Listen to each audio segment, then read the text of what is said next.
Hello, आओ शुरू करते हैं। आज ये 2 सेंटेंस देख रहे हो? ये बहुत कोशिश के बाद मैंने ये सोचा कि इसको चलो आज बता देते हैं कि डिफ़रेंस क्या है और अक्सर लोग इसमें फँस जाते हैं। क्यों? क्योंकि जो माइंडसेट है, उसमें में हम लोग को ये सिखाया गया है, जब शुरू पढ़ रहे थे, हम लोगों ने टेंस पढ़ा होगा, शुरू किया होगा, तो उसमें सबसे पहले क्या? सबसे पहले पहचान, ठीक है? पहचान, टेंस के पहचान से हम लोग को सिखाया जाता है। अब टेंस का पहचान कैसे है? डेफ़िनेशन तो बहुत दूर-दूर की बात है, किसी से मतलब नहीं होता है, बट बहुत से लोग डेफ़िनेशन पे भी ध्यान देते हैं, पर बहुत से जितने भी शुरुआत में पढ़ाई की गई थी, उसमें ये बताया गया था कि भाई पहचान, अगर इस सेंटेंस के लास्ट में ये शब्द हो, तो उसको हम पास्ट इंडेफ़िनिट मान लेते हैं और ये हो तो पास्ट परफेक्ट। अब पास्ट इंडेफ़िनिट कौन से शब्द होने चाहिए? कहा जाता है कि जब लास्ट में या, ई, ए या आ, इन चारों में से कोई भी रहे तो उसको पास्ट इंडेफ़िनिट मान लिया जाता है। जैसे इस सेंटेंस के लास्ट में है ना मिला, आ, तो लास्ट में आ है तो इसको कहते हैं पास्ट इंडेफ़िनिट मान लो, यानी सिंपल पास्ट, ठीक? और ये जो दूसरा वाला सेंटेंस है, वह मुझसे मिला था, इसे बोल देंगे कि इसे पास्ट परफेक्ट मान लो। क्यों? क्योंकि इसमें पास्ट परफेक्ट का पहचान, एक पहचान जो उसका पास्ट परफेक्ट का होता है, चुका था, चुकी थी, चुके थे, ठीक है?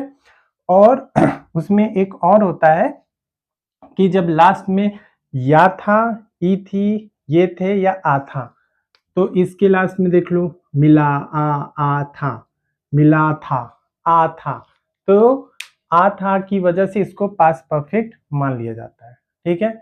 लेकिन एक बात ध्यान रखना, इन दोनों सेंटेंस को हम पास्ट परफेक्ट में भी बना सकते हैं, पास्ट इंडेफिनिट भी बना सकते हैं, ठीक है? यानी कि इस सेंटेंस को हम ये बना सकते हैं, ही मेट मी या ही हैड मेट मी, ठीक है? ही मेट मी या he had met me. Meet first form होता है, second and third form met होता है, ठीक है? मेटेन या मीटेड नहीं होता है, ठीक है? इतना तो मालूम ही होगा, ठीक? तो ये हो गया। तो पहचान कैसे करें? पहचान कैसे करें? तुम्हारे कन्वीनियंस के लिए ये बता दे रहे हैं कि जब हम स्पोकन करते हैं यानी जब बोलते हैं तो 90% पास्ट इंडेफिनिट का यूज़ किया जाता है बोलते वक़्त, ठीक है? जब भी पास्ट की बात होती है तो पास्ट इंडेफिनिट का यूज़ करते हैं। 10% पास्ट परफेक्ट टेंस को बहुत रेयर और बहुत ही सॉलिड जगह यूज़ किया जाता है। मान लो तुम्हारे पास अब ये दोनों सेंटेंसेस आ गए, अब इसको डिफरेंशिएट कैसे करें? ये तो बहुत बड़ा मैटर होता है ना, लोग कन्फ्यूज़्ड होते हैं, समझ में नहीं आता है तो उसमें दाएँ-बाएँ करने लगते हैं, लेकिन बहुत सिंपल बहुत सिंपल। देखो, एक डायग्राम से तुम्हें बताने की कोशिश कर रहे हैं। ये देखो, ये पास्ट है और ये प्रेज़ेंट है, ठीक है? ये तुम्हारा एक्शन कहाँ शुरू हुआ? पास्ट में और खत्म कहाँ हुआ? पास्ट में, ठीक है? और ये भी तुम्हारा एक्शन कहाँ शुरू, ये भी मान लो इधर की सारी बात होगी। ये तुम्हारा क्या है? ये भी एक्शन है, ठीक है? कहाँ शुरू हुआ? पास्ट में और खत्म कहाँ हुआ? पास्ट में। समझ गए? अब समझेंगे कैसे? अगर किसी काम को हुए थोड़ा ही समय बीता है, ज़्यादा समय नहीं हुआ है उसको बीते, तो उसको पास्ट इंडेफिनिट बोल दो, पास्ट इंडेफिनिट बना दो, ठीक है? और अगर किसी काम को बीते बहुत ज़्यादा टाइम हो गया है, ज़्यादा समय हो गया है, तो तुम उसे पास्ट परफेक्ट बनाओगे। कैसे? अब समझाते हैं। अब ये जो दोनों सेंटेंस है, ठीक है? अब इन दोनों सेंटेंस में एक बात बताओ, वह मुझसे मिला। ये ये सेंटेंस ये सेंटेंस 40 साल पहले की बात नहीं बता सकता है? वह मुझसे मिला। एक टीचर एक अपने कॉलीग यानी कि दूसरे टीचर से बोल रहा है कि हाँ, वो मुझसे मिला। यानी कि अभी उन दोनों टीचर की उम्र लगभग 80 साल, 85 साल है और दोनों टीचर अपने किसी स्टूडेंट की बात कर रहे हैं कि जब वो अपने 50s में थे और कॉलेज में थे, तब उनसे कोई मिला। हो सकता है कि नहीं? हाँ, वो मुझसे मिला, स्कूल में मिला, मेरे से कॉलेज में मिला। क्यों नहीं हो सकते? यानी 50 साल पहले, 30 साल पहले की बात वो बता रहा है। तो बहुत ज़्यादा गैप हो गया ना?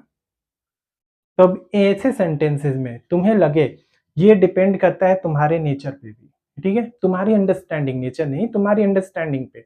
तुम्हें अगर सेंटेंस और सिचुएशन के हिसाब से लग रहा है कि किसी एक्शन को बीते बहुत ज़्यादा टाइम हो गया है, ये ज़्यादा समय गैप की बात कर रहा है, पास्ट परफेक्ट लगा दो, ठीक? और किसी काम को बीते, जैसे कि इसी सेंटेंस को हम बोल सकते हैं 2 दिन पहले की भी बात, हाँ, हाँ, वो मिला मिला हमसे, मार्केट में मिला, क्या हुआ? यानी कि ये 2 दिन पहले की भी बात यही सेंटेंस बताएगा और यही सेंटेंस 30 साल पहले की भी बात बता सकता है। सेम इट अप्लाइज हियर, ये दूसरे सेंटेंस की भी बात करता है कि ये तुम्हारा 2 दिन 3 दिन पहले की भी बात बताता है और 30 साल 40 साल पहले की भी बात बताता है, ठीक है? जैसे एक पति और पत्नी है, उनकी शादी हुई थी, 19 साल का पति था, नादान, और 18 साल की पत्नी थी, ठीक है, समझदार।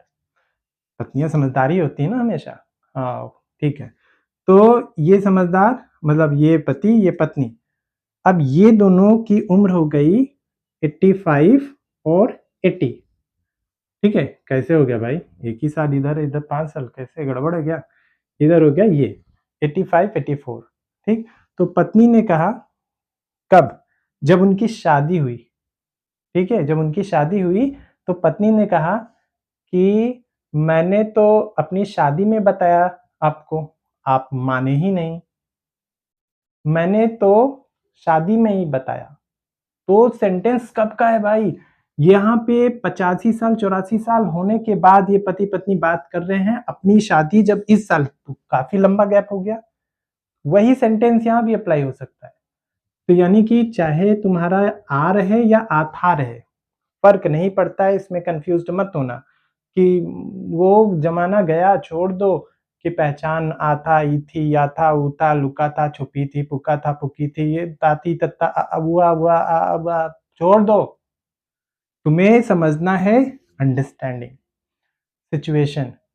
ज्यादा किसी एक्शन को बीते ज्यादा हो गया है, पास्ट परफेक्ट, अभी थोड़ा ही समय बीता है, पास्ट इंडेफिनिट, ठीक है? यही डिफरेंस होता है। और मान लो फिर क्वेश्चन आ जाएगा, तो ये डिटेल्ड है, जब टेंस बढ़ाया जाएगा उसमें एक सीरीज रहेगी, बताएंगे। मान लो कि अंग्रेज 1601 में भारत में आए, तो यहाँ तो पास्ट इंडेफिनिट लगता है। हाँ, जब स्पेसिफिक टाइम बताया जाता है तो पास्ट इंडेफिनिट ही हमेशा लगेगा, हमेशा। स्पेसिफिक टाइम रहेगा तो पास्ट इंडेफिनिट का ही यूज किया जाएगा। अदरवाइज पास्ट परफेक्ट और पास्ट इंडेफिनिट में यही माइनर सा बट इंपॉर्टेंट डिफरेंस होता है, ठीक है? I hope the sentence is clear. Okay, thank you.